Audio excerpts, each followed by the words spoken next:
राधिका यादव पुणे जिल्ह्यातील दौंड तालुक्यातील एका सामान्य कुटुंबातील सुमारे 20 ते 22 वर्षाची तरुणी. इतर कोणत्याही सर्वसामान्य मुलीप्रमाणे तिचेही काही स्वप्न होती. ती शिक्षण घेत होती आणि कदाचित तिलाही आपल्या आयुष्यात काहीतरी करून दाखवायचे असेल, स्वतःच्या पायावर उभं राहायचं असेल किंवा तिला अडवलेल्या व्यक्तीसोबत आयुष्य काढायचं असेल. राधिका एक प्रेमळ नाजूक वयात होती. तिथे तिला आपुलकी, स्वातंत्र्य, प्रेमाची अपेक्षा होती. पण तिच्या नशिबी काहीतरी वेगळंच लिहिलं होतं. तिच्या आयुष्याचा अंत इतक्या क्रूरपणे होईल याची तिने व तिच्या परिचितांनी कल्पनाही केली नसेल. राधिकाचे एका तरुणासोबत प्रेमसंबंध होते. आजच्या काळात प्रेमसंबंध असणे सामान्य असले तरी काही कुटुंबामध्ये आणि समाजात अजूनही प्रेमविवाहाला किंवा आंतरजातीय प्रेमसंबंधाला विरोध होतो. राधिकाच्या बाबतीतही असेच काहीसे घडले. तिच्या वडिलांना, राम यादव यांना तिच्या प्रेमासंबंधी माहिती मिळाली. त्यांनी त्या नात्याला तीव्र विरोधच केला होता. या विरोधानंतर राधिकाने त्या तरुणासोबतचे संबंध तोडले नाहीत. तिच्यासाठी तिचे प्रेम महत्त्वाचे होते आणि तिला कदाचित वाटलं असेल की वडील एक ना एक दिवस समजून घेतील. पण दुर्दैवाने वडिलांना विरोध हा केवळ विरोधापुरताच मर्यादित नव्हता, तर तो द्वेषात आणि सुडाच्या भावनेत बदलला. फेब्रुवारी 2023 हे भयानक कृत्य घडलं. राधिकाच्या वडिलांनी, राम यादवने तिच्या प्रेमसंबंधावरून तिला वारंवार विरोध केला. तेव्हा विरोधकाने आपल्या प्रेमाच्या आवडीवर ठाम राहायचे ठरवले.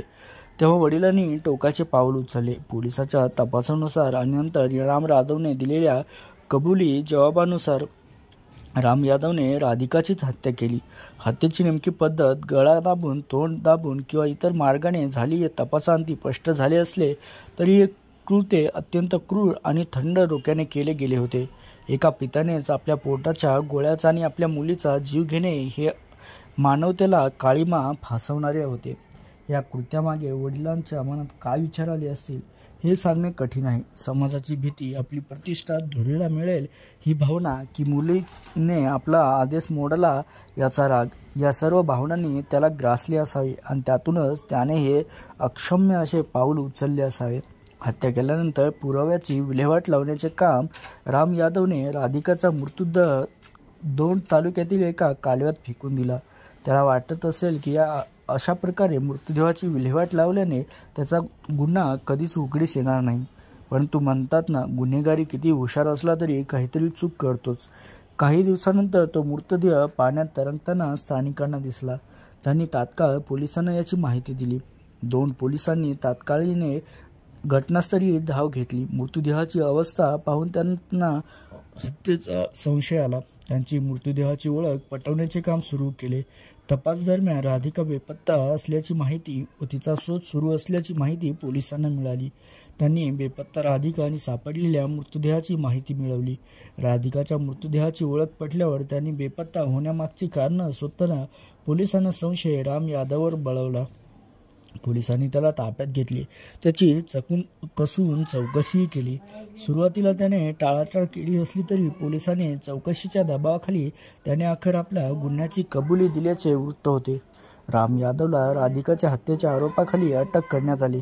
त्यांच्यावर भारतीय दंडसंहिता 302 अंतर्गत गुन्हा दाखल करण्यात आला. पोलिसांनी घटनास्थळावरून आवश्यक ते सर्व पुरावे गोळा केले.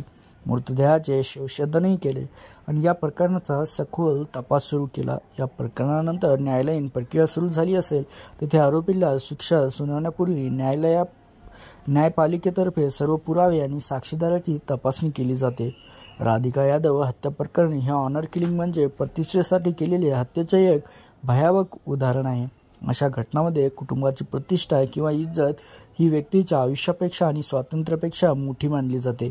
हे प्रकरण समाजाला अनेक महत्त्वाचे प्रश्न विचारते. मानसिकतेची विकृती, जसं की अजूनही आपल्या समाजात मुलींना आपली मालमत्ता मानली जाते का? त्यांच्या निवडीच्या स्वातंत्र्याचा आधार कधी केला जाईल? शिक्षणाचा अभाव, शिक्षण आणि आधुनिक विचार असूनही अशा प्रकारच्या घटना का घडतात? कायदा आणि अंमलबजावणी, कायदे असले तरी अशा घटनांना आळा घालणे शक्य आहे का?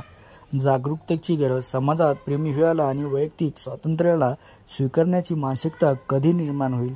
राधिकाचा बळी मित्रांनो हा केवळ एका व्यक्तीचा बळी नाही, तर तो समाजातील काही जुनाट विचाराचा आणि दुर्दैवी मानसिकतेचा बळी आहे. अशा घटना पुन्हा घडूच नयेत यासाठी समाजात व्यापक जनजागृती आणि शिक्षण आणि मानसिकतेत बदल घडवणे अत्यंत आवश्यक आहे. प्रत्येक व्यक्तीला विशेषतः महिलांना सन्मानाने आणि भीतीशिवाय जगण्यासाठीही हक्क असतो हे आपण सर्वांनी समजून घेतले पाहिजे। काय वाटतं मित्रांनो या घटनेबद्दल नक्की कमेंट करून सांगा आणि अशाच घटना ऐकण्यासाठी आपल्या चॅनलला सबस्क्राईब देखील नक्की करा।